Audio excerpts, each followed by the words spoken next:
সম্মানিত দিনী ভাই আপনি ওটা দিয়ে দেন। আল্লাহ তাআলা বলেন ইসতাঈনুস সাবরি ওয়াস সালাহ, তোমরা আল্লাহর নিকটে সালাতের মাধ্যমে ধৈর্যের মাধ্যমে সাহায্য চাও। মানুষ মাত্রই বিপদ আছে, মানুষ মাত্রই কিছু প্রয়োজন আছে। তো বিপদ থেকে বাঁচার জন্য, প্রয়োজন পূরণের জন্য আল্লাহকে বলতে হবে। তা আল্লাহ বলছেন যে সালাতের মাধ্যমে বলো, আর ধৈর্যের পরিচয় দিয়ে বলো। চাইলেই হবে এমনটা নয়, দেরিও হতে পারে।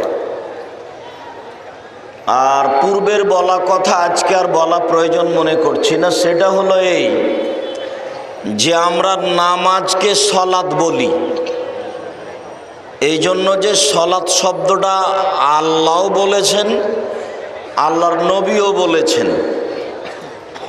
আর নামাজ শব্দটা হাদিসেও নেই, কোরআনেও নেই, ওটা এমনিতেই চলছে। যার কারণে আমরা সম্ভবপর নামাজ না বলে সলাত বলার চেষ্টা করি। যেমন আমরা সিয়াম বলি, রোজা বলি না। রোজা শব্দটা কোরআনেও নেই, হাদিসেও নেই। সিয়াম শব্দটা কোরআনেও আছে, হাদিসেও আছে। আমরা জাহান্নাম বলার চেষ্টা করি, দোজখ বলি না। জাহান্নাম শব্দটা কোরআনেও আছে, হাদিসেও আছে। দোজখ শব্দটা কোরআনেও নেই, হাদিসেও নেই। আমরা জান্নাত বলার চেষ্টা করি, বেহেশত বলি না। জান্নাত শব্দটা কোরআনেও আছে, হাদিসেও আছে। বেহেশত শব্দটা কোরআনেও নেই, হাদিসেও নেই। আমরা আল্লাহ বলার চেষ্টা করি, খোদা বলি না। আল্লাহ শব্দটা কোরআনেও আছে, হাদিসেও আছে। খোদা শব্দটা কোরআনেও নেই, হাদিসেও নেই, এমনি চলছে। রাজশাহী চাঁপাইনবাবগঞ্জের ভাষায় গায়ের জোরে চলছে, নীতির সাথে নয়, নিয়মের সাথে নয়।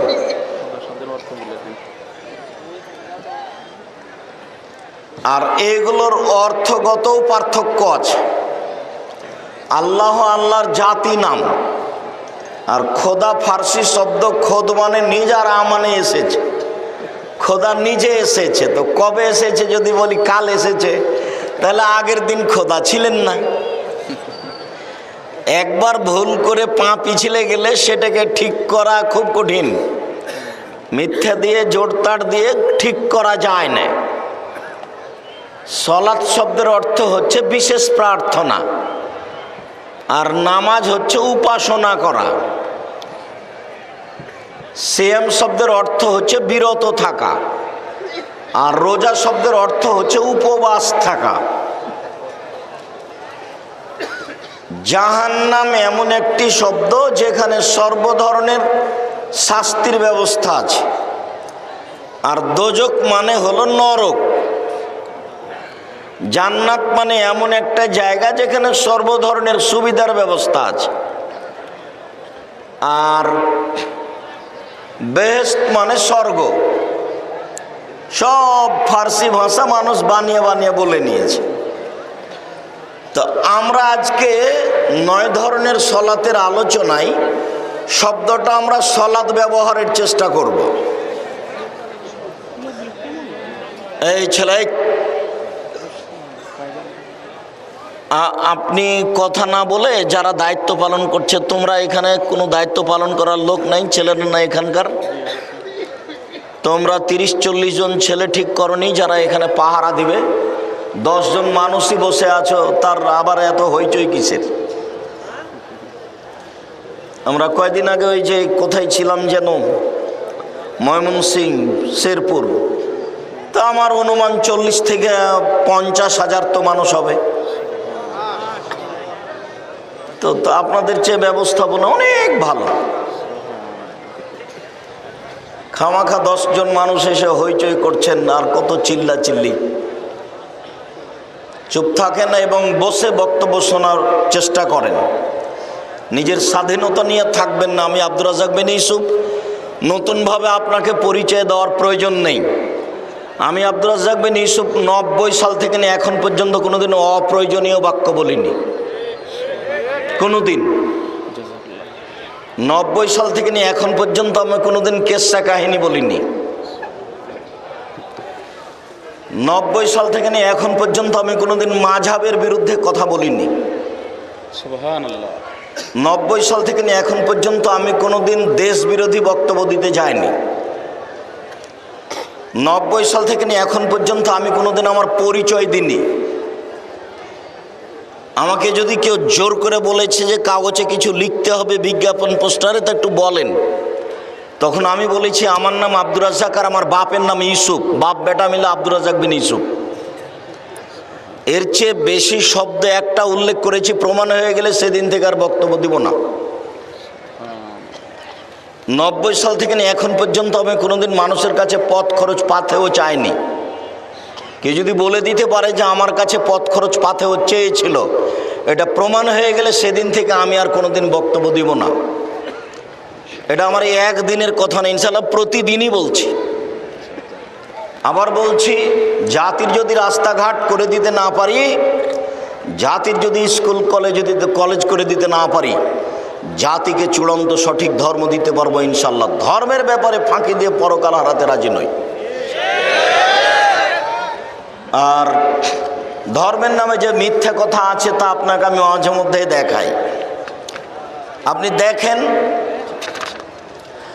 90 সাল থেকে যেটা আমি বলে আসছি, তার মধ্যে এটাও বলে আসছি যে ধর্মের নামে যে বিকৃত ধর্ম আছে, কোরআন মাজিদের গায়ে শেষে লেখা আছে দুআ ও খাতমিল কোরআন, বড় অক্ষরে লেখা আছে।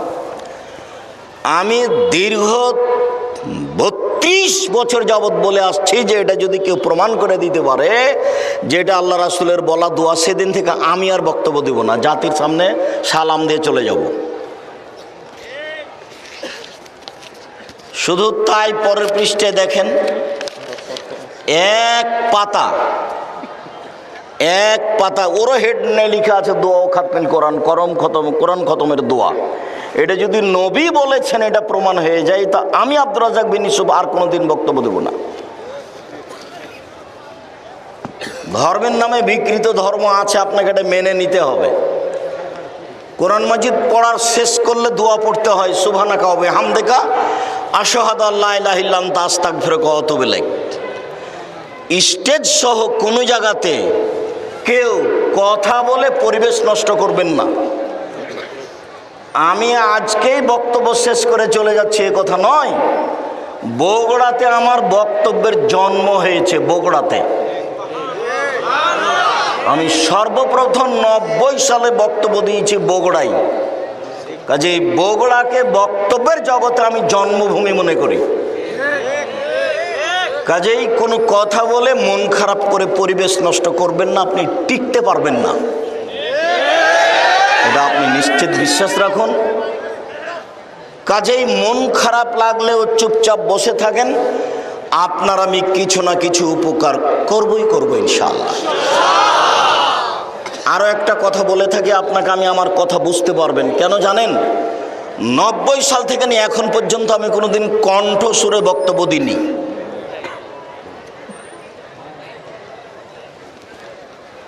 মহান আল্লাহ বলেন আকিমুস সালাহ ওয়া আতুজ যাকাত, পৃথিবীর মানুষ তোমরা সালাত আদায় করো, যাকাত প্রদান করো। ওয়া তাসিমু বিল্লাহ, আর আল্লাহকে শক্তভাবে ধরো, আল্লাহর বিধানকে আঁকড়ে ধরো। হুয়া মাওলাকুম, তিনি হচ্ছেন তোমাদের অভিভাবক। ফানেমাল মাওলা ওয়া নেমান নাসির, তিনি হচ্ছেন উত্তম অভিভাবক, তিনি হচ্ছেন উত্তম সাহায্যকারী। কোনো প্রয়োজন হলে, বিপদে পড়লে, কোনো কিছু চাইতে হলে 2 রাকাত সালাত আদায় করে তাকে বলেন, পথ সহজ হবে। যে রাজাধিরাজ সেও বলতে পারে, যে ড্রেনে পড়ে আছে ময়লার মধ্যে সেও বলতে পারে। বলতে কোনো মাধ্যম লাগে না, বলতে কোনো মাধ্যম লাগে না, সবাই বলতে পারে। ও অজু করার পরে 2 রাকাত সালাত। উসমান রাদিয়াল্লাহু তাআলা আনহু বলেন, রাসূল সাল্লাল্লাহু আলাইহি ওয়াসাল্লাম বলেছেন, মান তাওয়াদ্দা ওযুই হাজা, আমি যেভাবে অজু করে দেখালাম এইভাবে যদি কেউ অজু করে, ওয়াসাল্লা রাকাতাইন, তারপরে 2 রাকাত সালাত আদায় করে, লাম ইউহাদ্দিস নাফসাহু ফীহিমা বিশাইইন, মনে মনে কথা না বলে। এটা খুব জটিল। আল্লাহু আকবার বলার সাথে সাথে দেখবেন আপনি রংপুর দিনাজপুর চলে গেছেন। কোথায় যে গেছেন, 1 মিনিট পরে দেখবেন ওরে আমি তো সালাত আদায় করছি। আল্লাহর নবী বলছেন, মানুষ যখন আল্লাহু আকবার বলে তখন শয়তান বলে উৎকুর কাজা, এটা স্মরণ করো, ওটা স্মরণ করো, চাকরির কথা বলো, মেয়ের কথা বলো, বউয়ের কথা বলো, সব কথা অন্তরে জেগে যায়। তা আল্লাহর নবী বলছেন যে সুন্দর করে অজু করে 2 রাকাত সালাত আদায় করলো, মনে মনে কথা বললো না, তাহলে তার অতীতের সব পাপ ক্ষমা। হাদিস বুখারী মুসলিম, হিসাব নিকাশ চূড়ান্ত এটাই। আপনি কিভাবে সালাত আদায় করলেন সেটা আপনার ব্যাপার, বিবরণ এটাই। এই বিবরণের মধ্যে সরিষা ঢোকানোর পথ মানুষের হাতে নেই। উকবা ইবনে আমের রাদিয়াল্লাহু তাআলা আনহু বলেন, রাসূল সাল্লাল্লাহু আলাইহি ওয়াসাল্লাম বলেছেন, মামিন মুসলিমিন, যে কোনো মুসলিম পুরুষ নারী, যে কোনো মুসলিম পুরুষ নারী তাওয়াদ্দা, অজু করলো, ফাহসানা ওযুআহু, সুন্দর করে অজু করলো, ওয়াসাল্লা রাকাতাইন, 2 রাকাত সালাত আদায় করলো, মুকবিলান আলাইহিমা বিকালবিহি ওয়াজহিহি, মনে প্রাণে ভয় ভীতি নিয়ে, মানে আদায়ের একটা ঢং থাকতে হবে, সালাত আদায়ের একটা ঢং থাকতে হবে। আল্লাহু আকবার বলেই রুকুতে চলে গেছে, বলেই সিজদায় চলে গেছে, ওটা তো সালাতের সাথে ফাইজলামি করা। মনে প্রাণে ভয় ভীতি নিয়ে 2 রাকাত সালাত আদায় করলো, রাসূল সাল্লাল্লাহু আলাইহি ওয়াসাল্লাম বলেন ওয়াজাবাত লাহুল জান্নাহ, তার জন্য জান্নাত জরুরি। হাদিস বুখারী মুসলিম। বুরায়দা রাদিয়াল্লাহু তাআলা আনহু বলেন, আসবাহ রাসূলুল্লাহ সাল্লাল্লাহু আলাইহি ওয়াসাল্লাম ফাদা বেলালান, একদা আল্লাহর নবী ফজরের সালাত আদায় করে বেলালকে ডেকে বললেন, বেলাল, বেমা সাবাক্তানি ইলাল জান্নাহ, তুমি আমার আগে জান্নাতে গেলে কিভাবে? মা দাখালতুল জান্নাতা কাত্তু ইলা সামিতু খাসখাসাতাকা আমামি, যতবার আমি জান্নাতে ঢুকি দেখি তুমি আমার আগে আগে জুতা পায়ে দিয়ে হাঁটো, আমি তোমার জুতার শব্দ শুনতে পাই, তুমি আমার আগে জান্নাতে গেলে কিভাবে? এইটা আল্লাহ রাসূলের জিজ্ঞাসা বেলালকে। আল্লাহ রাসূল গায়েবের খবর জানতেন না, এ কথাই ঠিক। নইলে আল্লাহ রাসূল জিজ্ঞাসা করেন, বেলাল তুমি আমার আগে কেন, কিভাবে গেলে?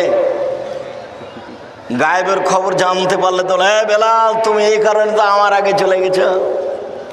জিজ্ঞাসা করছেন যে আইয়ু আমালিল আরজা ইনদাক, বেলাল তুমি কোন আমলের আশাবাদী যে আমলের কারণে তুমি আগে চলে গেলে, বলো তো ঘটনা কি?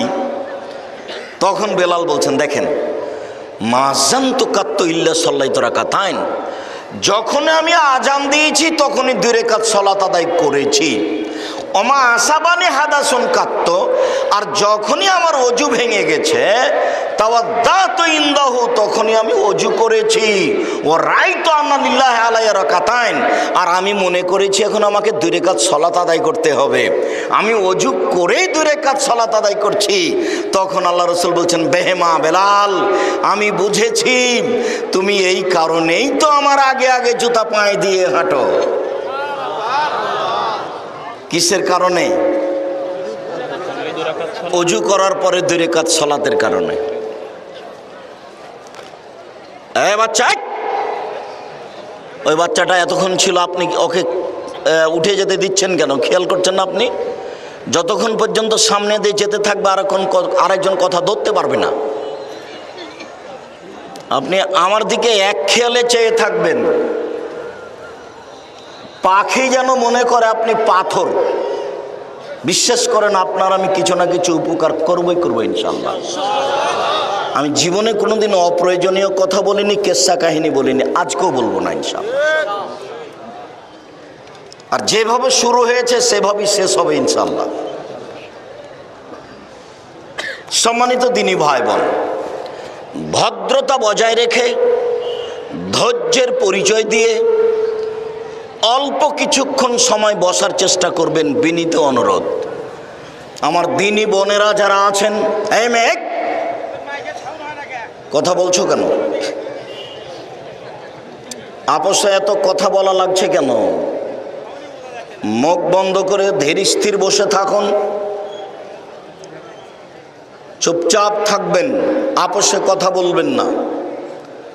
উপস্থিত দিনী মুসলিম বোন, আপনাকে লক্ষ্য করে দুইটা কথা বলি। নারীদের জন্য জান্নাত যত সহজ, পুরুষদের জন্য জান্নাত এত সহজ নয়। যদিও আল্লাহর নবী বলছেন, আমি যখন জাহান্নাম দেখলাম তখন দেখি শুধু নারী আর নারী।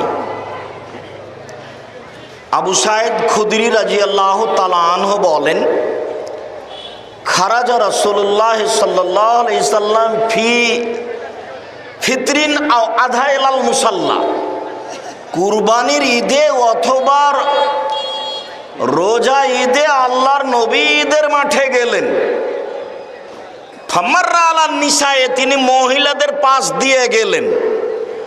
মহিলাদের পাশ দিয়ে যেতে তিনি বললেন, ইয়া মাশারান নিসা তাসাদ্দাকনা ফাইন উরিতুকুন্না আকসারা আহলিন নারে, ও মহিলাদের দল, তোমরা দান করো, আমি তোমাদেরকে বেশি বেশি জাহান্নামে দেখছি। তখন মদিনার মহিলারা বলে বসলো, বেমা ইয়া রাসূলুল্লাহ, আমরা জাহান্নামে বেশি যাব কেন? তখন আল্লাহ রাসূল উত্তরে বলছেন যে, তুকসিরনা লা'না ওয়া তাকফুরনা লাসিরা, তোমরা বেশি বেশি অভিশাপ করো, বদনাম করো, গীবাত করো, অপ্রয়োজনীয় কথায় জড়িয়ে পড়ো, এই জন্য তোমরা বেশি বেশি জাহান্নামে যাবা। আর স্বামীকে মেনে চলো না, স্বামীর অকৃতজ্ঞ হও, এই জন্য তোমরা জাহান্নামে যাবা। আল্লাহর নবী আবার বলেছেন যে, আমি তোমাদেরকে বেশি বেশি জাহান্নামে দেখছি, তার দুইটা কারণ। এক, তুকসিরনা লা'না, তোমরা বেশি বেশি মানুষের উপরে অভিশাপ করো, অপ্রয়োজনীয় কথাতে জড়িয়ে পড়ো। দুই, অত্যাকফুরনাল ইহসানা, স্বামীর আনুগত্য করো না, একটুতেই অসন্তুষ্ট হয়ে যাও, এই কারণে তোমাদেরকে বেশি বেশি জাহান্নামে যেতে হবে। এই দুইটা কারণ আল্লাহর নবী উল্লেখ করলেন বেশি বেশি জাহান্নামে যাওয়ার। তবে আবু হুরায়রা রাদিয়াল্লাহু তাআলা আনহু বলেন, রাসূল সাল্লাল্লাহু আলাইহি সাল্লাম বলেছেন, সিনফান মিন আহলিন নার, দুই শ্রেণীর মানুষ জাহান্নামে যাবে, লামারাহুমা, যাদের আমি দেখিনি। মুহাম্মদ সাল্লাল্লাহু আলাইহি সাল্লাম বলেন, দুই শ্রেণীর মানুষ জাহান্নামে যাবে, আমি তাদের দেখিনি। এক, কমুন মাহুম সেয়াতুন, এক শ্রেণীর মানুষ, তাদের হাতে থাকবে লাঠি, কাজনাবিল বাকারে, গাভীর লেজের মতো লাঠি হবে, একদিক মোটা একদিক চিকন। ইয়াজরুবুনা বিহান নাস, তা দিয়ে তারা মানুষকে মারবে, এরা জাহান্নামে যাবে। দুই, নিসাউন, মহিলা, কাশে এতন, কাপড় পরে থাকবে, আরে এতন, উলঙ্গ, মমিলাতুন, তারা পুরুষকে নিজের দিকে আকৃষ্ট করবে, মায়লাতুন, তারা নিজেরা পুরুষের দিকে আকৃষ্ট হবে, লায়াত খুলনা জান্না, এরা জান্নাতে যাবে না, জান্নাতে তো যাবে না, যাবেই না, ওলা ইয়াজিদনা রিহাহা, জান্নাতের গন্ধ তারা পাবে না। ফাইনা রিহালা তুজাদু মিন মাসিরাতি কাদা ওয়া কাদা, যে জান্নাতের গন্ধ পাওয়া যায় 1 বছরের দূরত্ব পথ থেকে। যারা নগ্ন পোশাকে চলে এরা জান্নাতে যাবে না, এ কথা মুহাম্মদ সাল্লাল্লাহু আলাইহি সাল্লাম বলেন। তিনি আরো বলেন যে 3 শ্রেণীর মানুষ কখনো জান্নাতে যাবে না। এক, মধুমেনুল খামর, যারা নিয়মিত বিড়ি তামাক জর্দা সিগারেট গুল নেশাদার দ্রব্য খায় পান করে, এরা কখনো জান্নাতে যাবে না। 2, ওয়ার রাজলাতু মিনান নিসায়ে, পুরুষের বেশধারী নারী, যারা পুরুষের জুতা স্যান্ডেল পরে, যারা পুরুষের শার্ট প্যান্ট পরে, যারা পুরুষের পোশাক পরে, তারা জান্নাতে যাবে না। 3, অদায়ুস আল্লাযী কুরফি আলাল খাবাসা, যে লোক তার বাড়িতে বেহায়াইর সুযোগ দিয়েছে, স্ত্রী নগ্ন পোশাকে চলে ও তাহাজ্জুদ পড়ে, মেয়ে নগ্ন পোশাকে চলে, বাপ তাহাজ্জুদ পড়ে, বাপ 3 চিল্লায় লন্ডনে গিয়ে তাসবিহ তাহলিল করে, মেয়ে ঢাকা বিশ্ববিদ্যালয়ে আরেকজনের সাথে ঘুরে। 3 শ্রেণীর মানুষ জাহান্নামে যাবেই। তার 1 শ্রেণীর মানুষ হচ্ছে দায়ুস। দায়ুস কে? যে তার বাড়িতে বেহায়াইর সুযোগ দিয়েছে সে। এ কথা মুহাম্মদ সাল্লাল্লাহু আলাইহি সাল্লাম বলেন। আমি অনুবাদক। জাতির যদি রাস্তাঘাট করে দিতে না পারি, জাতির যদি স্কুল কলেজ করে দিতে না পারি, জাতিকে চূড়ান্ত সঠিক ধর্ম দিতে পারবো ইনশাআল্লাহ। ধর্মের ব্যাপারে জাতিকে ফাঁকি দিয়ে পরকাল হারাতে রাজি নই। উপস্থিত বৈঠকের দিনী মুসলিম বোন, আপনার জান্নাত সহজ। দেখুন, আল্লাহ নবী বলছেন 4টা কাজ যদি মহিলারা করতে পারে জান্নাতের সব দরজা খোলা। এতক্ষণ খুবই জটিল ছিল, আপনি এখন দেখেন মহিলাদের জন্য 4টা কাজ, তাহলে জান্নাতের সব দরজা খোলা। 1, সলাত খামসাহা, 5 ওয়াক্ত সলাত আদায় করলো, 5 ওয়াক্ত নামাজ পড়লো। 2, সমাত শাহরাহা, রমজান মাসে সিয়াম পালন করলো, রোজা থাকলো। 3, আতাত বালাহা, স্বামীকে মেনে চললো। 4, আহসানাত ফারজাহা, জেনায় লিপ্ত হলো না। ফালতাদখুল বিনিয়াবিল জান্নাহ। 7, সে জান্নাতে ঢুকুক যে দরজা দিয়ে ইচ্ছে। আমি আরবি থেকে আপনাকে বাংলা করে শোনালাম মাত্র। মুহাম্মদ সাল্লাল্লাহু আলাইহি সাল্লামের মুখের ভাষা আরবিতে আছে, ওটা আপনাকে আমি বাংলা করে শোনালাম মাত্র। 4টা কাজ। 1, 5 ওয়াক্ত সলাত, সব নারী পারে। 2, রমজান মাসের সিয়াম, সবাই পারে।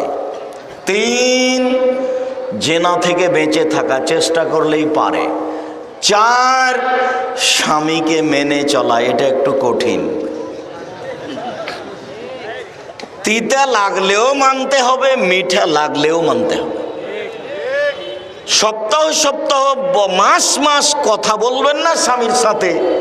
মেয়েকে বলবেন তোর আব্বাকে ভাত দিয়াই, বৌমাকে বলবেন তোমার শ্বশুরকে খাবার দিয়ে আসো, আর আপনি যাবেন না। কোনো সময় গেলেও সামনে গিলাসটা নিয়ে গিয়ে থ্যাকস করে রেখে চলে আসবেন।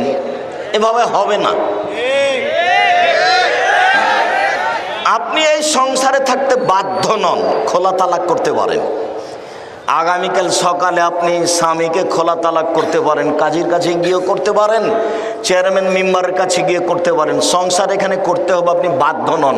তবে আপনাকে অনুরোধ করছি, আপনি দিনী বোন, সংসার ভাঙতে হবে না। কষ্ট হলে আপনি মেনে চলেন, ভালো হবে। অত অভিমান করতে হবে না স্বামীর ওপরে, এ লাগবে সে লাগবে, তাহলে জীবনটা সহজ হবে। যখনই বলবেন এ লাগবে সে লাগবে, তখনও সময়ে দিতে পারবে না, তখন মন খারাপ হবে, তখন ঝামেলা বেঁধে যাবে। আর আপনি পুরুষ মানুষ, ধৈর্যের পরিচয় দিবেন, যখন তখন বদনাম করবেন না। আপনাকে আমি বলেছি যে স্বামী হতে হলে 5টা জিনিস লাগবে। স্বামী হলে কয়টা জিনিস লাগবে? 5টা। 1, আল্লাহ নবী বলছেন ফাকসুহা মাক্তাসাইতা, তুমি ওই মানের কাপড় পরাও যে মানের তুমি পরো। আতেমা মাতা এমতা, তুমি ওই মানের বউকে খাওয়াও যে মানের তুমি খাও। তিন, ওলা তুকাব্বে, বউকে কখনো কটু কথা বলো না। ভুলেও কখনো বলবেন না যে তোমার ঠোঁটটা মোটা। আমার বিনীত অনুরোধ থাকছে, একবার ঠোঁট মোটা বললে 10 বছর আপনাকে ভালোবাসতে পারবে না। কখনো বলবেন না যে তোমার রংটা কালো, কটু কথাই বলবেন না। শুধু প্রশংসা করেন, তুমি খুবই ভালো, তোমার মতো চাল চলনের আমি মেয়ে দেখি না, সারা রাত পা টিপে দিবে। প্রশংসা প্রিয় মানুষ বউ। নিজে ভালো হন, পথ সহজ হবে। যখন তখন গালি দিয়েন না, আর শ্বশুরের কাছে কিছু চাইতে হবে না। এটা তো বগুড়া, তার মানে বোনকে জমি দেয় না। আব্দুর রাজাক সাহেব এক চাটিয়া বলছেন নাকি? তা আমি বলিনি, তবে বগুড়া গাইবান্ধা মানে হলো এই যে বোন যদি জমি চায় তাহলে ভাই বলে তুই আর আসিস না, তোর সাথে সম্পর্ক ছিন্ন। যার কারণে আমি তোমাকে বলেছি, ছেলে তোমাকে বলেছি যে তুমি তোমার আব্বাকে বলিও, আব্বা আমি ভাগ্য দুনিয়াতে ছেড়ে আসিনি, নিয়ে এসেছি। অতএব ফুফুর ভাগ খেতে রাজি নই। যদি ভাগ্যে ভিক্ষা করা থাকে ভিক্ষা করে খাবো, ফুফুর হক নষ্ট করতে রাজি নই। তোমাকে আমি এ কথাও বলেছি যে তোমার দাদা মারা গেছে, তোমার বাপ জমি নিবে সকালে আর তোমার ফুফু জমি নিবে বিকেলে, এরকম না, একসাথেই নিবে, একসাথেই নিবে। তুমি এখন তোমার বাপ পাশে বসে থাকলে বলে দেখো, তোমার বাপকে আমি ভালো করে চিনি, তোমার বাপ তোমার জন্য যৌতুক নিয়েছে, তোমার বাপ ভিক্ষা করে খেতে পারে না। বহুদিন প্রস্তাব দিয়েছি ভিক্ষা করে খাওয়ার, ভিক্ষা করা টাকা দিয়ে চাউল কিনে ভাত খেয়ে ইবাদত করলে ইবাদত কবুল হবে, যৌতুকের টাকা দিয়ে চাউল কিনে ভাত খেয়ে ইবাদত কবুল হবে না। দেখি কোন মায়ের বেটা কথা এইভাবে উল্টে ধরতে পারে। আমার হায়াত পর্যন্ত সময় থাকলো। যৌতুক চিরদিনের জন্য হারাম। তুমি তোমার শ্বশুরকে একটা লুঙ্গি কিনে দিও, আব্বা আপনার জন্য আমি কাজ করে খেতে খাই, তাতে কি আছে, আপনার জন্য আমি একটা লুঙ্গি কিনে নিয়েছি। আপনি আমার স্ত্রীকে বহুদিন লালন পালন করে আমার হাতে তুলে দিয়েছেন, আপনাকে আমি কি দিতে পারি, আপনার জন্য আমি একটা লুঙ্গি কিনে নিয়ে এসেছি। জীবনে কোনোদিন 10 পয়সা নিয়ে এটা আশা করে কিছু করিও না। সাজসজ্জা ঘরটা সাজিয়ে নিতে হবে শ্বশুরের কাছে, এই নোংরা চিন্তা তোমার মাথায় আসলো কি করে? এই জঘন্য চিন্তা তোমার ভিতরে আসলো কি করে? মোটর সাইকেল টাকা পয়সা যা কিছু নিয়েছো 24 ঘন্টার মধ্যে ফিরিয়ে দিবা, এর সাথে কোনো আপোষ নেই। স্ত্রীকে কখনো কটু কথা বলবেন না। 4, স্ত্রীর মুখের উপরে মারবেন না। 5, স্ত্রীকে নিজের বাড়ি ছাড়া কোথাও যেতে দিবেন না। খালার বাড়ি, ফুফুর বাড়ি, দাদির বাড়ি, নারীর বাড়ি কোথাও যেতে পাবে না জরুরি দুর্ঘটনা ছাড়া। বাজারে যাওয়া, বিবাহের বাড়িতে যাওয়া তো বহু দূরের কথা। কোনো কথায় আমাকে সাড়া দিতে হবে না, আপনি কথাটাতে লজ্জা পান সেটা আমি চাচ্ছি। তার মানে তুমি তো ঠিক বললে তোমার মাই যায় তখন, তুমি তো ঠিক বললে তোমার বই যায় তখন। এখন বাজারে বগুড়া শহরে দেখো বহু মেয়ে আছে, ও কি হিন্দুর মেয়ে? কোনো কাপুরুষের মেয়ে হবে? কোনো কাপুরুষ ঘৃণিত মানুষের বউ হবে? এখন শহরে গিয়ে ঢোকো, বগুড়া শহরে বহু মহিলা আছে, তো তুমি কি মনে করছো ওটা হিন্দুর মেয়ে? তদন্ত করে দেখো 2-1টা হতে পারে। প্রায় সব নিম্ন শ্রেণীর কাপুরুষের মেয়ে বা স্ত্রী। সম্মানিত দিনী ভাই বোন, বলছিলাম মসজিদে ঢুকে 2 রাকাত সালাত, এতক্ষণ বললাম ওযু করে 2 রাকাত সালাত, বিনিময় অনেক। মসজিদে ঢুকে 2 রাকাত সালাত। কাতাদা রাদিয়াল্লাহু তাআলা আনহু বলেন, রাসূল সাল্লাল্লাহু আলাইহি সাল্লাম বলেছেন, ইজা দাখালা আহাদুকুমাল মসজিদ ফালিসাল্লি রাকাতাইন কাবলা ইয়াজলিসা। মসজিদে ঢুকে বসার পূর্বে সে যেন 2 রাকাত সালাত আদায় করে। দুই রাকাত সালাত আদায় না করে কেউ মসজিদে বসতে পাবে না। মসজিদের মালিকের কাছে অনুমতি নিতে হবে। মসজিদের মালিক হচ্ছেন আল্লাহ। আল্লাহর সাথে সরাসরি কথা বলা যায় না। অনুমতির পদ্ধতি হলো দুই রাকাত সালাত। যার কারণে কেউ কোনোদিন কোনো সময় মসজিদে ঢুকে বসতে পাবে না, আগে দুই রাকাত সালাত আদায় করতে হবে। জাবের রাদিয়াল্লাহু তাআলা আনহু বলেন, দাখালা রাজুলুন আল মসজিদ ইয়াউমাল জুমআ নবী সাল্লাল্লাহু আলাইহি ওয়াসাল্লাম ইয়াখতুব। একটা লোক মসজিদে ঢুকলো জুমার দিন, তখন আল্লাহর নবী খুতবা দিচ্ছিলেন। লোকটা গিয়েই বসে গেছে। তা আল্লাহ রাসূল বললেন, সল্লাইতা, তুমি কি সালাত আদায় করেছো দুই রাকাত? তখন লোকটি বলল, লা, জি না, আমি করিনি। তখন আল্লাহ রাসূল বলেন, কুম, এই উঠো, ফসল্লি রাকাতাইন, দুই রাকাত সালাত আদায় করো। ইমামের চোখে যদি পড়ে খুতবা চলাকালীন একটা লোক ঢুকে বসে গেছে, তাহলে তাকে উঠিয়ে দুই রাকাত সালাত আদায় করাতে হবে। হাদিস বুখারী মুসলিম। জাবের রাদিয়াল্লাহু তাআলা আনহু বলেন, রাসূল সাল্লাল্লাহু আলাইহি ওয়াসাল্লাম বলেছেন, ইজা দাখালা আহাদুকুমুল মসজিদ ওয়াল ইমামু ইয়াখতুব। তোমাদের কোনো ব্যক্তি যদি মসজিদে ঢুকে এমত অবস্থায় ইমাম খুতবা দিচ্ছিলেন, ফালিসাল্লি রাকাতাইন, সে যেন দুই রাকাত সালাত আদায় করে, ওয়ালিয়াতাজাওয়াজ ফীহিমা, সে যেন সংক্ষিপ্ত করে। খুতবা চলাকালীন ঢুকলেও দুই রাকাত সালাত আদায় করতে হবে, করতে আপনি বাধ্য। রাজশাহী চাঁপাইনবাবগঞ্জের ভাষায় তোকে তো করতে হবে, তোর বাপকেও করতে হবে। হাদিস বুখারী মুসলিম। আপনার সন্দেহ হলে আপনি আবার দেখে নিতে পারেন। আমি আপনাকে কোনো অস্পষ্ট ধর্ম দিতে আসিনি, দিতে এসেছে নগদ। ধৈর্যের পরিচয় দিবেন। বগুড়া আমার পুরাতন বক্তব্যের জগতের জন্মভূমি, কাজে এই কথা শুনে মন খারাপ করার কিছু নেই। ধৈর্য ধারণ করার জন্য আন্তরিকভাবে অনুরোধ জানাচ্ছি। সম্মানিত দ্বীনী ভাই বোন, এবার আমরা 2 নম্বর আলোচনা শেষ করে চলে আসলাম আজান ও একামাতের মাঝে সালাত। প্রথমে বললাম ওযু করে 2 রাকাত সালাত, তারপরে বললাম মসজিদে ঢুকে 2 রাকাত সালাত। এখন বলছি আজান দিলেই 2 রাকাত সালাত, আজান ও একামাতের মাঝে 2 রাকাত সালাত। আব্দুল্লাহ ইবনে মুগাফফাল রাদিয়াল্লাহু তাআলা আনহু বলেন, রাসূল সাল্লাল্লাহু আলাইহি সাল্লাম বলেছেন, বাইনা কুল্লি আযানাইনি সালাতুন, বাইনা কুল্লি আযানাইনি সালাতুন, বাইনা কুল্লি আযানাইনি সালাতুন, ওয়া কালা ফি সালাসালি মান শা। তিনি বললেন, আজান ও একামাতের মাঝে 2 রাকাত সালাত রয়েছে, আজান ও একামাতের মাঝে 2 রাকাত সালাত রয়েছে, আজান ও একামাতের মাঝে 2 রাকাত সালাত রয়েছে। তিনি তৃতীয়বারে বললেন, তবে যে চাই, জরুরি নয়। এবার আবার ফিরে গেলাম বেলাল রাদিয়াল্লাহু তাআলার কাছে। খুব খেয়াল করবেন, বেলাল রাদিয়াল্লাহু তাআলার ব্যাপার। বুরায়দা রাদিয়াল্লাহু তাআলা আনহু বলেন, আসবাহা রাসূলুল্লাহ সাল্লাল্লাহু আলাইহি ওয়াসাল্লাম ফাদা বেলালান।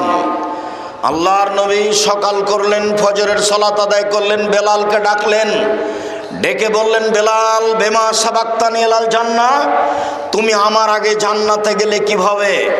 মা দাখালতুল জান্নাতা কাত্তু ইল্লা সামিতু খাসখাসাতা আমামি। যতবার আমি জান্নাতে ঢুকি ততবার দেখি তুমি আমার আগে আগে জুতা পায়ে দিয়ে হাঁটো, আমি তোমার জুতার শব্দ শুনতে পাই। মানে জান্নাতে জান্নাতীরা জুতা পায়ে দিয়ে থাকবে, তুমি আমার আগে আগে হাঁটছো জুতা পায়ে দিয়ে, জুতার শব্দ শুনতে পাচ্ছি, তুমি আমার আগে গেলে কিভাবে? তখন বেলাল রাদিয়াল্লাহু তাআলা বলছেন, মা জানতো কাত্তু ইল্লা সাল্লাইতু রাকাতাইন, যখন আমি আজান দিয়েছি তখন 2 রাকাত সালাত আদায় করেছি। কি বুঝলেন বলেন তো? বোঝা যায় না মনে হয়। এই ছেলে, তুমি বুঝতে পারছো কি বললাম এখন? বলো তো দেখি। জি, বারাকাল্লাহ, জাযাকাল্লাহ খায়ের। আজান দিয়ে 2 রাকাত সালাত আদায় করতে হবে। তাহলে রাসূল সাল্লাল্লাহু আলাইহি সাল্লামের আগে জান্নাত হয়ে যাচ্ছে, উনি শুনবেন যে আপনি জুতা পায়ে দিয়ে হাঁটছেন। কত দামি জিনিস তা বুঝাতে আমি অক্ষম। জাতিকে ভালোভাবে ধর্ম বুঝাতে পারলাম না, এমনি চলে যেতে হবে, এটা আমি বুঝতে পারছি। মানে যাদের দিন কাটে লাখো জনতা, তাদের সামনে হয় কেসা কাহিনী। এটা আমার দুই চোখের সামনে ঘটছে 90 সাল থেকে।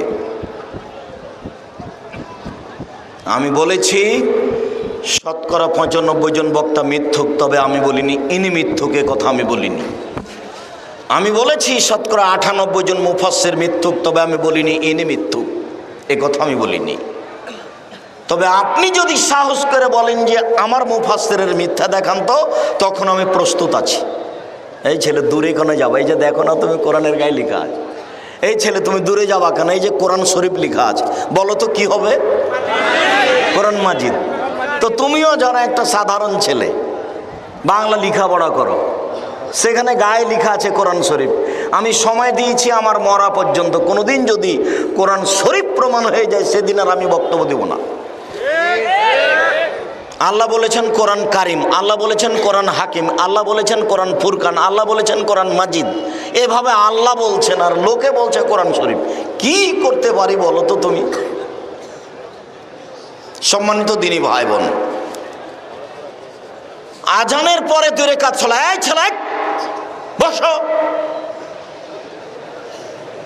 এখানে আপনার সাথে একটু মধ্যেখানে জরুরি কথা।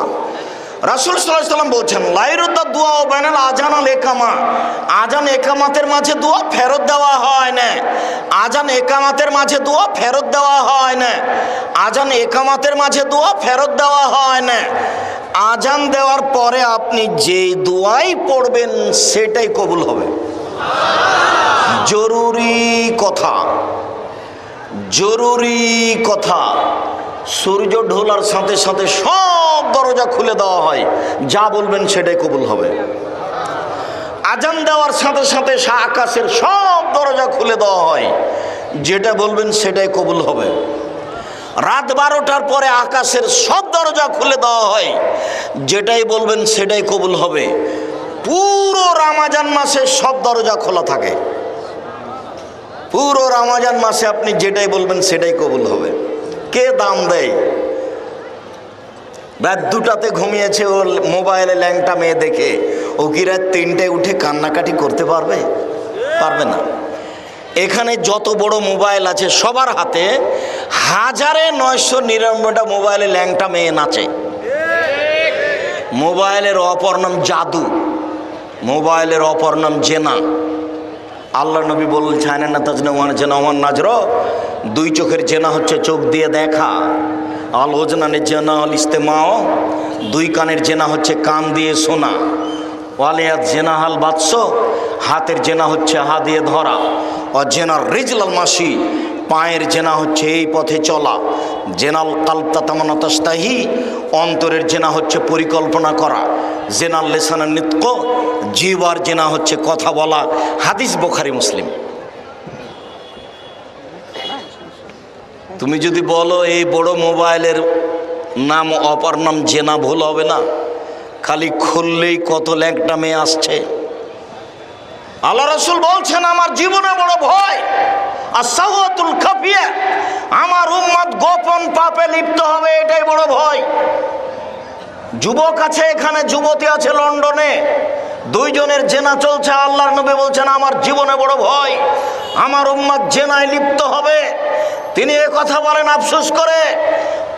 মেয়েদের সংখ্যা বেশি হয়ে যাবে, পুরুষ কমে যাবে, জেনা বেশি হয়ে যাবে। হাত্তা ইয়াসাফাদুনা ফাসাবাদাল হিমারে ও তাহারাজুনার তাহারাজাল হিমারে। গাধা যেমন গাধীর সাথে মিলে লজ্জা বুঝে না, ষাঁড় যেমন গাভীর সাথে মিলে লজ্জা জানে না, মানুষ তেমন খোলা মাঠে জেনা করবে, লজ্জা বুঝবে না। এই কথা মুহাম্মদ সাল্লাল্লাহু আলাইহি সাল্লাম বলেন। মরণ একদিন আসবে, বইটা আপনার জন্য লিখেছিলাম। ওই বইয়ের শেষের দিকে সব আলোচনা আছে কিয়ামতের লক্ষণ। কিয়ামতের লক্ষণ হচ্ছে বিদ্যা উঠে যাবে, মূর্খতা বেড়ে যাবে, মদ পান বেশি হয়ে যাবে, জেনা বেশি হয়ে যাবে, মহিলা বেশি হয়ে যাবে, পুরুষ কমে যাবে, এগুলো কিয়ামতের লক্ষণ। মানুষ জেনা করবে খোলা খোলা মাঠে, লজ্জা বোধ করবে না। বাপ বেটি একসাথে টিভি চালু করে দেখছে, ল্যাংটা মেয়ে এসে দাঁড়িয়ে আছে। তাই তো আমি কত আফসোস করে বলেছি, আপনার ছেলে লন্ডন থেকে ডাক্তারি শিখে এসেছে, ভালো কথা। বগুড়া মেডিকেলে, ঢাকা পিজি হাসপাতালে ডাক্তারি করে, অনেক টাকা ইনকাম করে, ভালো কথা। সেদিন আপনার বাড়িতে আসলো, বাড়িতে আসার সময় আপনি দেখলেন গাড়ি থেকে আমার ছেলে নামলো। তখন গলায় টাই ছিল, প্যান্টটা টাকানোর নিচে ছিল, দাড়ি চাঁচা ছিল, হাতে সিগারেট ছিল। আপনার ছেলের অবস্থা। একটু পরে বৌমা গাড়ি থেকে নামলো, গায়ে হালকা হালকা কাপড় ছিল। পরে নাতনি গাড়ি থেকে নামলো, গায়ে কোনো কাপড়ই নেই। দেখছেন গাড়ির পিছন দিকে কুকুর আছে। আপনার টাকা যদি বৃথা না যায়, কার টাকা বৃথা আপনি আমাকে কি বুঝাচ্ছেন তা বুঝিনি আমি 90 সাল থেকে বলছি, আপনার ছেলেকে যদি আমি মূর্খ প্রমাণ করতে না পারি, আমি জাতির সামনে কথা বলবো না, আমি অদাবদ্ধ। বগুড়াতে শিক্ষিত মানুষ বেশি, বক্তব্য শেষ করে দেবো, আমার সাথে কথা বলতে হবে পার্সোনালভাবে। আব্দুর রাজ্জাক সাহেব, আমি মাস্টার ডিগ্রি পাস মানুষ, দাড়ি চাঁচা আছে, প্যান্টটা টাকানোর নিচে আছে, আপনি আমাকে মূর্খ প্রমাণ করেন তো দেখি।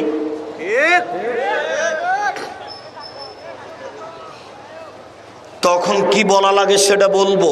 আরে আপনি কত বড় মূর্খ, আপনি নিজেই বুঝেননি। আল্লাহ নবী বলছেন যে 3 শ্রেণীর মানুষের দিকে আল্লাহ দেখবেন না, এভাবে থাকবেন। তার এক শ্রেণীর মানুষ হয়েছে যার প্যান্ট টাকনোর নিচে থাকে। আমি বলিনি এই কথা, হাদিস বুখারী মুসলিম। এই কথা আমি বলিনি, এই কথা মুহাম্মদ সাল্লাল্লাহু আলাইহি সাল্লাম বলেছেন। বলেন আপনি শিক্ষিত না অশিক্ষিত? এই ছেলে, মুহাম্মদ সাল্লাল্লাহু আলাইহি সাল্লাম বলেছেন, যে লোকটা পড়াশোনা করে, বিদ্যা চর্চা করে, তার পায়ের নিচে ফেরেশতা পর বিছায়। তো তুমি বগুড়া কলেজে পড়ো, দাড়িটা তোমার চাঁচা আছে, হাতে সিগারেট আছে, প্যান্টটা টাকনোর নিচে আছে, বলো তো ফেরেশতা তোমার পায়ের নিচে পর বিছাচ্ছে কিনা? তোমার ধারণা কি? তোমার বোন বগুড়া সরকারি কলেজে পড়ে, যেই পোশাকে যায় সেটা তুমি খুব ভালোভাবে জানো, জাতি জানে, গ্রামবাসী জানে, তোমার মা জানে, তোমার বাপ জানে, তোমার 14 গোষ্ঠী জানে তোমার বোনের খবর। তুমি বলো যে আমার বোনের পায়ের নিচে ফেরেশতা পর বিছায়, বলো দেখি। আমি না করলাম। ধর্মকে ভুল বুঝিও না। মুসলমানই ধর্ম মানতে পারে, অন্য কেউ মানে না। বুঝেও বুঝে না, ওরা অন্তর আছে বুঝে না, দেখেও দেখে না, ওরা চক্ষু আছে দেখে না, শুনেও শুনে না, ওরা কান আছে শোনে না। উলাইকা কাল আনাম, তারা পশু প্রাণীর মতো, তারা গরু ছাগলের মতো, তারা কুকুর শ্রীগণের মতো, বালুম আজাল বলেন তার চেয়ে খারাপ। আমি বলিনি এই কথা, এ কথা আল্লাহ বলছেন। মানুষকে আল্লাহ বলছেন কুকুর শ্রীগণের চেয়ে খারাপ। কুকুর শ্রীগণের চেয়ে খারাপ কে? তোমার বাপ। কি করে আমার বাপ? তোমার বাপ তোমার ফুফুকে জমি দেয়নি, সেই জন্য। কি বুঝাতে চাচ্ছ আমাকে? ধর্ম বিক্রি করতে এসেছি এখানে, ভালো হিসাব তোমার। ধর্ম এখানে বিক্রি করতে আসেনি। আমি এ কথা বলিনি, এ কথা আল্লাহ তাআলা বলেন। ওরা পশু প্রাণীর চেয়ে খারাপ, ওরা কুকুর শ্রীগণের চেয়ে খারাপ। বুঝেও বুঝে না, বুঝেছে তো মানে না কেন? পশু প্রাণী বুঝে, কিন্তু বুঝেও বুঝে না, এই জন্য মানতে পারে না। আমি, আমার আব্বা চাষি মানুষ, আমি বহুদিন দেখেছি। গরু মাঠে নিয়ে চড়াতাম, আমার আব্বা ওই জমি চাষ করা কাজটা ছেড়ে দিলে তো গরু ধানের ক্ষেতের দিকে যেত, তখন বলতাম এই থেমে গেছে, তার মানে কথা আমার বুঝেছে। একটু পরে আবার যাচ্ছে, তার মানে ও বুঝেনি। তাহলে তোমাদের এখানে গুল খাওয়া লোক আছে, জর্দা খাওয়া লোক আছে, কেউ বুঝে না যেটা খারাপ? বুঝেও বুঝে না, তাই তো পশু। কষ্ট লাগে, খারাপ লাগছে। মৌলানা সাহেব জর্দা খায়, তখন বলছে মাকরু। মাকরু মানে জানেন, মাকরু মানে খারাপ। তাহলে আপনাদের ইমাম খারাপ খায়, ও কথা নিজে বলছে, কিন্তু শব্দটা খারাপ বলেনি, কি বলেছে? মাকরু। আব্দুর রাজ্জাক সাহেব এটা কঠিন ভাবে বলেছে, এই জন্য তো উনি জর্দা খান না। আচ্ছা হলো, আমি খাই না আপনি খান, তা আপনি মাকরুহ বলে কি বলতে চাইলেন জাতিকে? জাতিকে ফাঁকি দিয়ে জাতির কাছে 10টা টাকা উপার্জনের চেষ্টা করিয়েন না। আপনি আমার দিনী ভাই, আপনাকে আমি অনেক ভালোবাসি। জাতিকে ফাঁকি দিয়ে জাতির কাছে খারাপ হয়ে পয়সা উপার্জন করতে হবে না। বগুড়া ট্রেন স্টেশন আছে, সারাদিন মানুষের ব্যাগ যদি ধরে তুলে দেন, বিকেলবেলা দেখবেন 700 টাকা ইনকাম করেছে। 100 টাকা খাওয়া যাতায়াতে খরচ হয়ে যাবে, 600 টাকা থাকবে, 500 টাকা থাকবে। দুনিয়া অনেক বড়, দুনিয়া অনেক বড়। ক্ষতি করার চেষ্টা করিয়েন না। কাজ করে খেলে মানের হানি হয় না, কাজ করে খেলে মানের হানি হয় না। বগুড়া ট্রেন স্টেশনে সারাদিন কাজ করে খাবো, পয়সা ইনকাম করে খাবো, হালাল উপার্জন খাবো। দাউদ আলাইহিস সালাম নিজ হাতে উপার্জন করে খেতেন, তাই তিনি দামি মানুষ।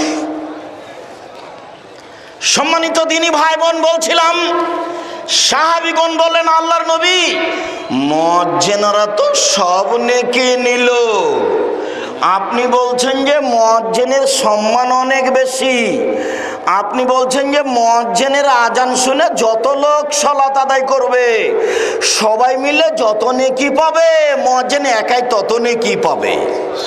তো আপনি যেভাবে বলছেন তাতে মুয়াজ্জিনেরা সব নেকি নিল, তা আমরা কি করব? তখন আল্লাহ রাসূল বলছেন, আরে শোনো শোনো শোনো শোনো শোনো, কুল বিমা ইয়াকুলু, মুয়াজ্জিন যা বলে তুমিও তাই বলো, মুয়াজ্জিন যা বলে তুমিও তাই বলো। ফাইজান তাহাইতা সালমা তুতা, যখন আজান শেষ হয়ে যাবে পিছে পিছে বলেছো, এবার তুমিও চাও যা চাইবে তাই দেওয়া হবে, তুমিও চাও যা চাইবে তাই দেওয়া হবে। আজান হলে সব কাজ বন্ধ করে দিবেন, শুরু হলেই 5 মিনিট একটু থামেন, অত কাজ কি এমন ফাঁসে গেছে? আজান শুরু হয়েছে, আপনিও পিছে পিছে বলে যান, হায়াল আসসালাহ হায়াল ফালাতে কি বলবেন?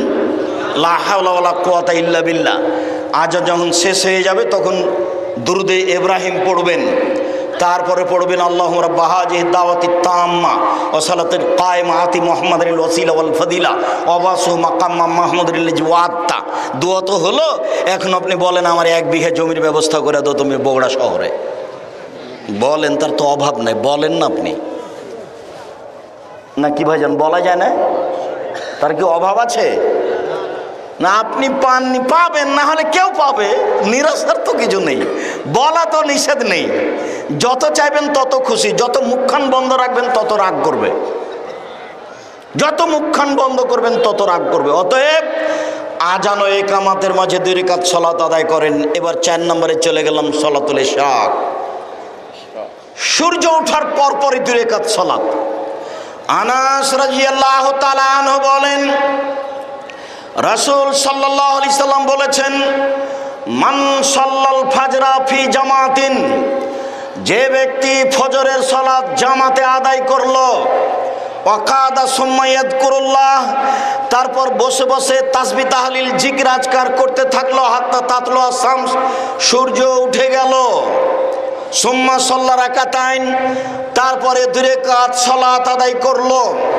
আল্লাহর নবী বলছেন, লাদরুন কাজরে হাজ উমরা তাম্মা তাম্মা তাম্মা, লোকটি নেকি পাবে হজ উমরার সমান, লোকটি নেকি পাবে হজ উমরার সমান, লোকটি নেকি পাবে হজ উমরার সমান। পূর্ণ হজ পূর্ণ উমরা, পূর্ণ হজ পূর্ণ উমরা, পূর্ণ হজ পূর্ণ উমরা, কবুল হজ কবুল উমরা, কবুল হজ কবুল উমরায় যত নেকি পাবে। এই যে সূর্য ওঠার পরপরই 2 রাকাত সালাত আদায় করলো, এতে তত নেকি হবে। আমি অনুবাদক, আমি বাড়তি কিছু বলিনি।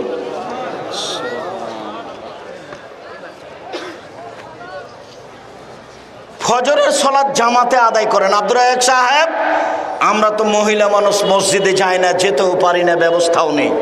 আচ্ছা ঠিক আছে, আপনি বাড়িতেই পড়েন, ফজরের সালাত আদায় করে আপনি ওখানে বসে থাকেন, পেশাব পায়খানায় যেতে পারেন, কোরআন তেলাওয়াত করতে পারেন, প্রয়োজনে হেঁটে হেঁটে তাসবিহ তাহলিল করতে পারেন, নিজের সাংসারিক কাজে জড়াবেন না,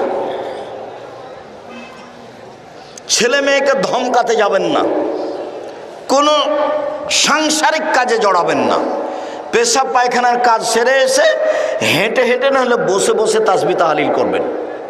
বসে বসে তাসবিহ করতে করতে সূর্য উঠেছে মাত্র, সম্পূর্ণ উঠেছে মাত্র 2 রাকাত সালাত আদায় করেন, তাহলে পূর্ণ হজ পূর্ণ উমরার নেকি হবে। এ কথা মুহাম্মদ সাল্লাল্লাহু আলাইহি সাল্লাম বলেন। তার নাম সলাতুল ইশরাক। এবার সলাতুজ জোহা, চাস্তের সলাত। উম্মু হানি রাদিয়াল্লাহু তাআলা আনহা বলেন, দাখালা রাসূলুল্লাহ সাল্লাল্লাহু আলাইহি ওয়াসাল্লাম বাইতাহা ইয়াউমে ফাতে মক্কা। যেদিন মক্কা বিজয় হয় সেদিন আল্লাহর নবী উম্মু হানির বাড়িতে ঢুকলেন। ওয়াসাল্লা সামানিয়া রাকা, তিনি 8 রাকাত চাস্তের সলাত আদায় করলেন। তিনি খুব সংক্ষিপ্ত আদায় করেছিলেন। গায়রা আন্নাহু ইউতিম রুকু ও সুজুদা, তবে তিনি রুকু সিজদা খুব ধীরে পূর্ণ করেছিলেন। আপনার ভিতরে কিন্তু রুকু সিজদারই অভাব আছে। আপনি নিজেকে দেখেননি, খালি গেলেন আর আসলেন, এটা হবে না। আপনি নিজেকে দেখেননি যে রুকু থেকে আপনি ভালোভাবে উঠে নিয়ে সিজদায় চলে গেছেন। ধর্ম কি আপনার এখানে এসে পাগল হয়ে গেছে নাকি? রুকুতে একবারে সোজা হয়ে যাবেন, লম্বা পিঠটা, দাঁড়িটা, একবারে হাড্ডিটা সোজা হয়ে থাকবে, রডের মতো হয়ে থাকেন। ওখানে তাসবিহ তাহলিল করেন। এবার একবারে সোজা উঠে দাঁড়ান, দাঁড়িয়ে থাকেন, তাসবিহ তাহলিল জিকির আজকার কিছু তাসবিহ পড়েন। সামি আল্লাহু লিমান হামিদা রাব্বানা লাকাল হামদ হামদান কাসীরান তাইবান মুবারাকান ফি মিলা সামাওয়াতি মিলাল আরজ মিলা মা বাইনাহুম মিলা মা শাইতা মিন শাইইন বাদ, আরো কত। এরপরে আপনি সিজদায় যাবেন। খুব সংক্ষিপ্ত করে 8 রাকাত পড়লেন, তবে তিনি রুকু সিজদা ঠিক মতো করেছিলেন। মুআযা রাদিয়াল্লাহু তাআলা আনহা বলেন, আমি আয়েশা রাদিয়াল্লাহু তাআলা আনহাকে জিজ্ঞাসা করলাম চাস্তের সালাত সম্পর্কে। তিনি বললেন, আল্লাহর নবী চাস্তের সালাত আদায় করেছেন 4 রাকাত। সম্মানিত দিনী ভাই বোন, 8 রাকাতে কি নেকি হবে তা আল্লাহ নবী বলেননি, নেকি হবে। 4 রাকাতে কি নেকি হবে তা আল্লাহ রাসূল বলেননি, নেকি হবে। এবার 2 রাকাত সংখ্যায় কম কিন্তু নেকি অনেক বেশি। একটু খেয়াল করেন, এবার আসছে 2 রাকাতের পালা। আবু জার গেফারি রাদিয়াল্লাহু তাআলা আনহু বলেন, রাসূল সাল্লাল্লাহু আলাইহি সাল্লাম বলেছেন, ইসবিহু আলা কুল্লি সালামা মিন আদম সাদাকা। প্রত্যেক সকালে আদম সন্তানের উচিত প্রত্যেক জোড়ের বিনিময়ে দান করা। জোড়া বুঝেন আপনারা? এই যে হাতের জোড়া, পায়ের জোড়ায় জোড়া। আদম সন্তানের গায়ে 360টি জোড়া আছে, জোড় আছে। আল্লাহ নবী বলছেন আদম সন্তানের উচিত সকালে সকালে প্রত্যেক জোড়ায় দিনে দান করবে। এই কথা বলার পরে আবার আল্লাহ রাসূল নিজেই বলছেন, শোনো, বেকুল্লে তাসবিহাতিন সাদাকা, সুবহানাল্লাহ বলে দানের নেকি হয়। অবেকুল্লে তাহমিদাতিন সাদাকা, আলহামদুলিল্লাহ বললে দানের নেকি হয়। অবেকুল্লে তাহলিলাতিন সাদাকা, লা ইলাহা ইল্লাল্লাহ বললে দানের নেকি হয়। অবেকুল্লে তাকবীরাতিন সাদাকা, আল্লাহু আকবার বললে দানের নেকি হয়। আমরুন বিল মারুফে সাদাকা, ভালো কাজের আদেশ করলে দানের নেকি হয়। নাহিনুল মুনকারে সাদাকা, মন্দ কাজের নিষেধ করলে দানের নেকি হয়। ওয়াইয়াজি রাকাতাইনে ইয়ারকাউমা মিনাদ দোয়া, সব মিলে যত নেকি হয় চাস্তের 2 রাকাত সালাত আদায় করলে তত নেকি হয়। মনে হয় বেখিয়াল ছিলেন। এই ছেলে, তোমার পাশ থেকে যেন কোনো ছেলে উঠতে না পারে, বোকামির পরিচয় আমাকে দিবেন না। আর এখন দোকানপাটে বসে চা খাবেন না। নিজেকে এত খারাপ মনে করিয়েন না, নিজেকে মনে করিয়েন না যে আমি গরু ছাগল। আমি আব্দুর রাজ্জাক বিন ইউসুফ আপনাকে আমি ফাঁকি দিতে আসিনি।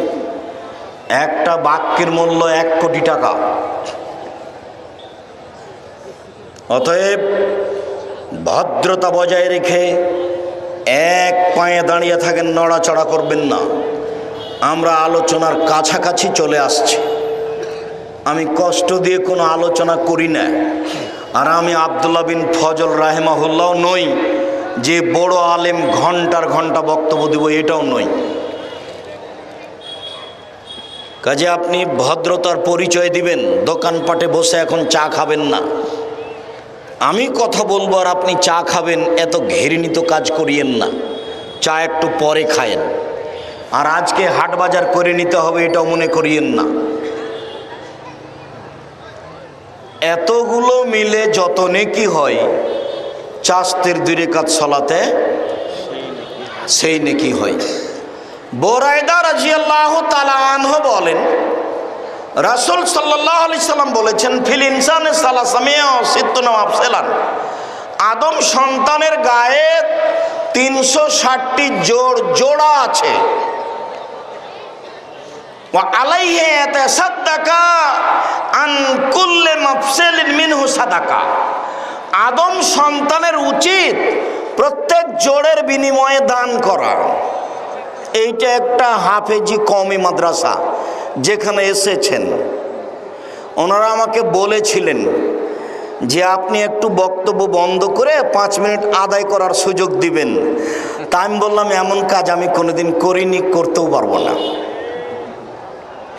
তো যেহেতু এটা প্রতিষ্ঠান, কাজে যাওয়ার সময়তে 5, 10, 50, 200, 500 দিয়ে যাবেন, নিজেকে ক্ষতিগ্রস্ত মনে করিয়েন না।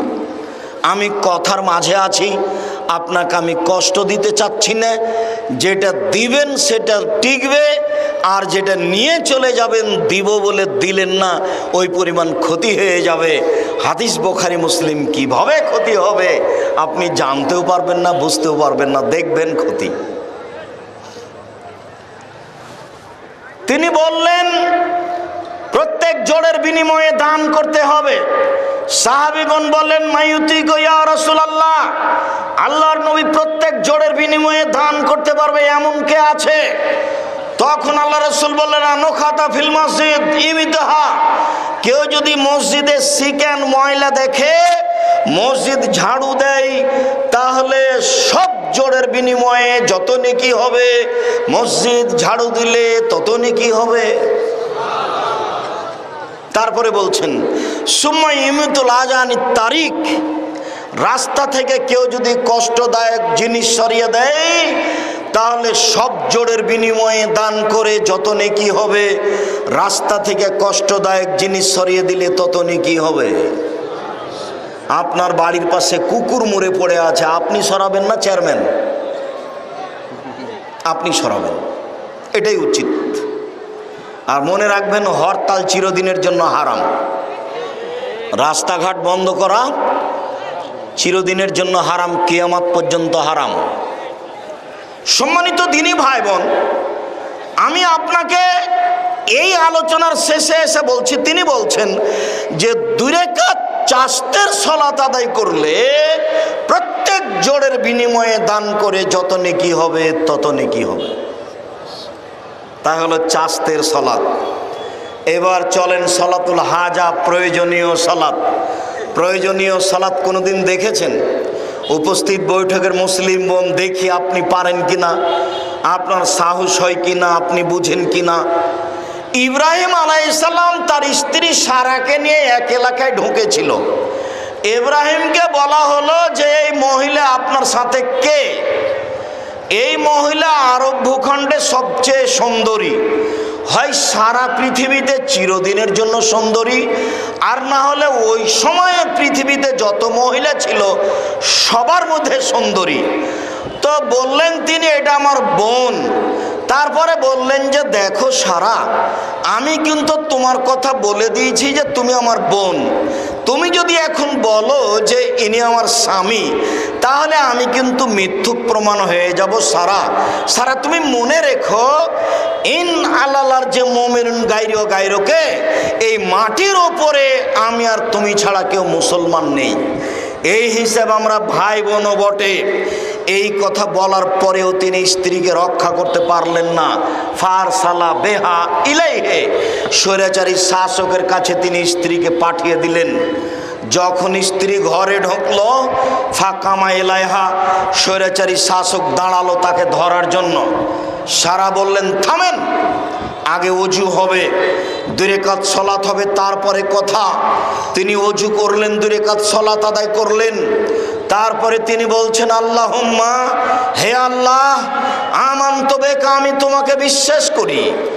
অবে রাসূলেকা, তোমার রাসূল ইব্রাহিমকে নবী বলে আমি বিশ্বাস করি। ওয়াহসানতু ফারজি লিল্লা যাওজি, আমার স্বামী ছাড়া আমার লজ্জা স্থান আমার জিন্দেগিতে কাউকে কোনোদিন ব্যবহার করতে দিনি, আমি কোনোদিন জেনা করিনি। আমার এই তিনটা কথা যদি ঠিক হয়ে থাকে, এক, আমি তোমাকে বিশ্বাস করি। দুই, আমি তোমার নবী ইব্রাহিমকে নবী বলে মেনে নিয়েছি। তিন, আমি কোনোদিন জেনা করিনি। এই তিনটা কথা যদি ঠিক হয়ে থাকে, ফালা তুসাল্লে তালায়াল কাফেরা, তাহলে তুমি নির্জন ঘরে কাফেরকে আমার উপরে জয় করো না। কথা বলা শেষই হয়নি, স্বৈরাচারী শাসক অজ্ঞান হয়ে মাটিতে পড়ে গেছে। উপস্থিত বৈঠকের মুসলিম বোন, এই মেয়ে ঢং ঢং করে এসেছো, ঢং ঢং করে যাচ্ছ কোথায়? যাচ্ছ কোথায়? দুলা ভাইয়ের মোটর সাইকেলে চড়ে এসেছো? শরম পাও না একটু? ওভাবে যাচ্ছ কেন? কথা আমার শেষ হয়ে গেছে। তুমি দূরে কাজ সালাত আদায় করে এভাবে বলো তো দেখি, তোমার কেমন সাহস? তুমি বলছো আমার ছেলে পড়াশোনা করে না, তুমি বলছো আমার স্বামী আমার কথা মানে না, তুমি অনেক অভিযোগ করছো। তুমি এইভাবে দূরে কাজ সালাত আদায় করো তো দেখি। আমি আল্লাহকে মানি, আমি নবীকে মানি, আমি কোনোদিন জেনা করিনি, তুমি এইভাবে বলো তো দেখি। উপস্থিত বৈঠকের মুসলিম বোন, নিরাশার কিছু নেই। জেনা যদি কোনোদিন হয়েই থাকে, আজকে আপনি আল্লাহকে বলেন, আর কোনোদিন আমি এই পাপের সাথে জড়িত হব না। কোনো পুরুষ যদি তোমাকে জেনার কথা বলে, তাহলে তুমি বলি আমি আল্লাহকে ভয় করি।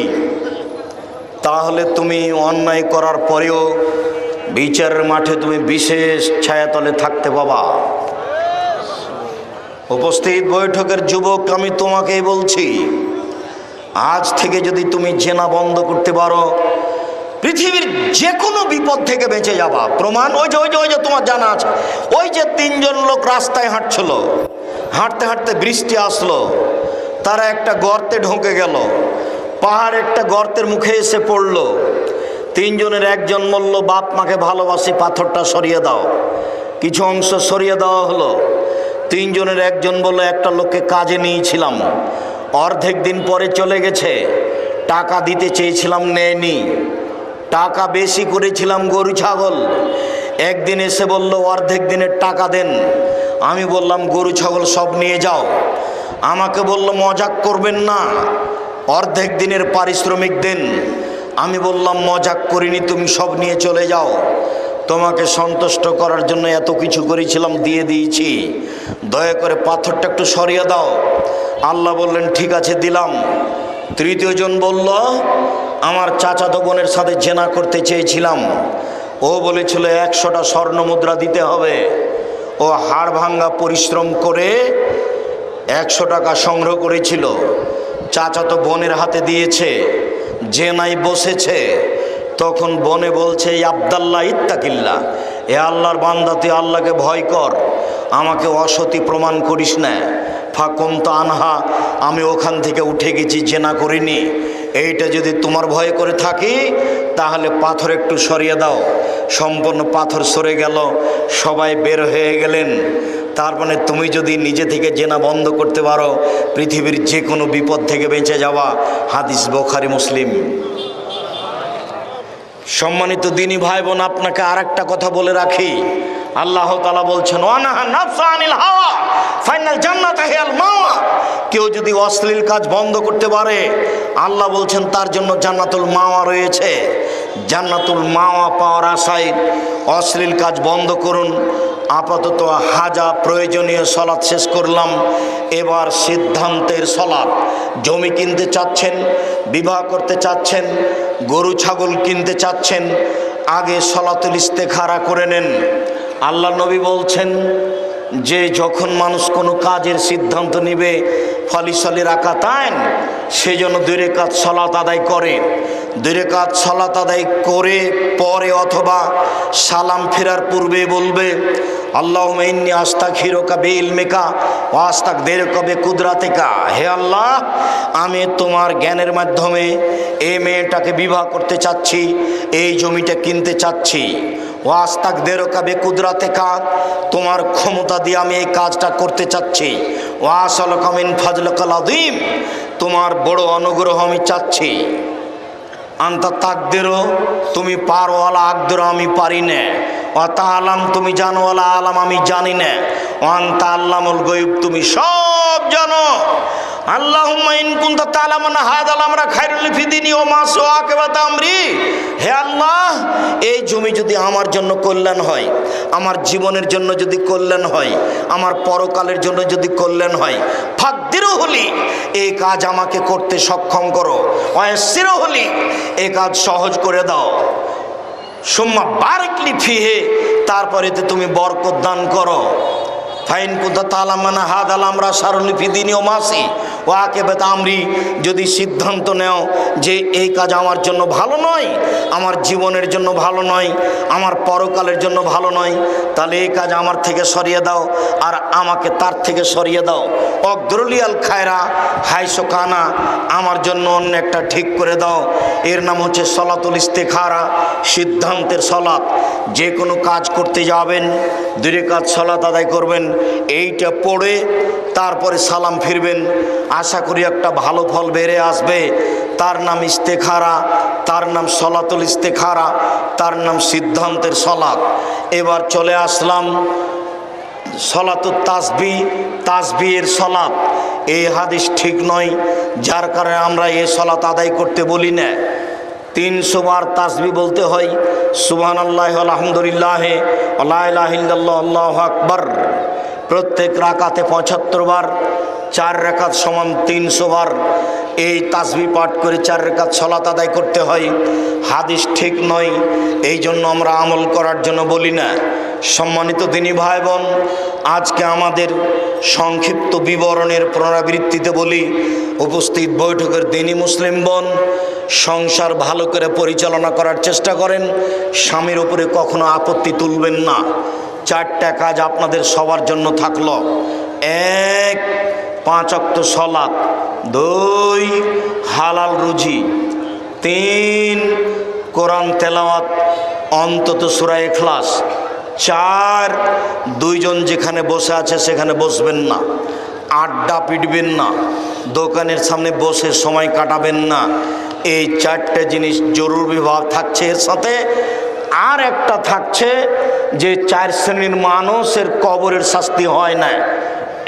1, জুমার দিনে মারা গেলে কবরের শাস্তি হয় না। 2, পেট ব্যথায় মারা গেলে কবরের শাস্তি হয় না। 3,